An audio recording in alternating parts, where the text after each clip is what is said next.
En suivant, Madame Fiat. Oui, merci Madame la Présidente.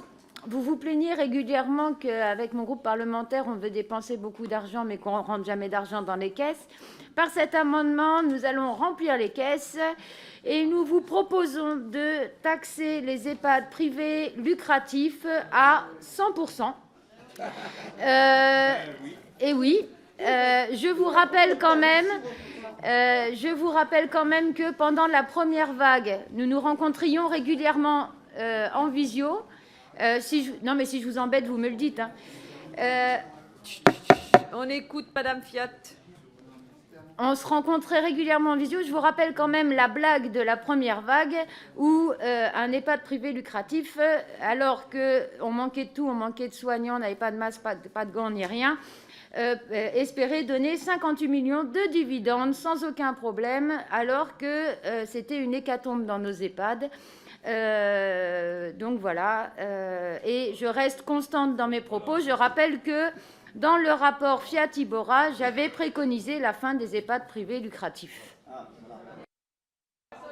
Très bien. Monsieur le rapporteur, vous avez la parole. Seul monsieur le rapporteur a la parole.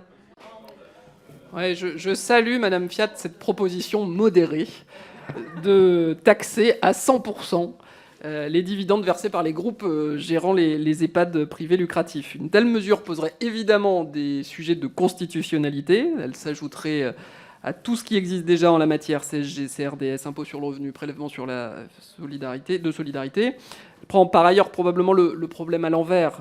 Il nous faudra des places en EHPAD dans les années qui viennent, avec un solide pôle public, un solide pôle associatif, mais aussi des établissements privés qui font partie de l'offre aujourd'hui. Il faudra aussi renforcer la qualité de la prise en charge en EHPAD.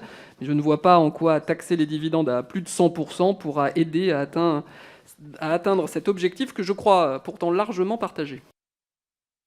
Très bien. Monsieur Vallot.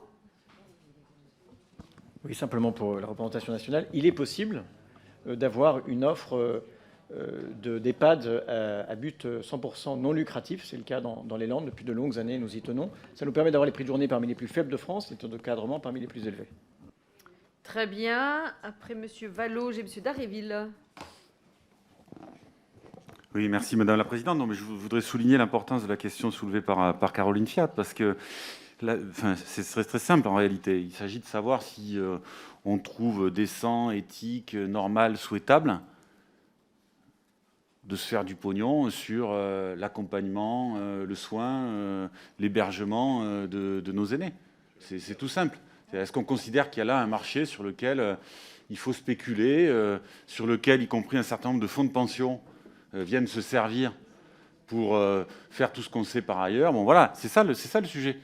Donc moi, je fais partie de ceux qui considèrent, alors il y a différentes manières de procéder pour régler la question, mais que non, il n'y a pas de pognon à se faire sur la perte d'autonomie, le soutien à l'autonomie. Voilà. Donc je crois que c'est une question que nous devrions aborder sérieusement et frontalement pour essayer de mettre en place un service public puissant en matière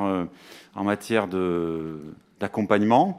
Et là, en l'occurrence, voilà, je crois que la question est posée, elle est sur la table. Alors après, on peut discuter des manières de faire, mais je crois qu'elle est nécessaire.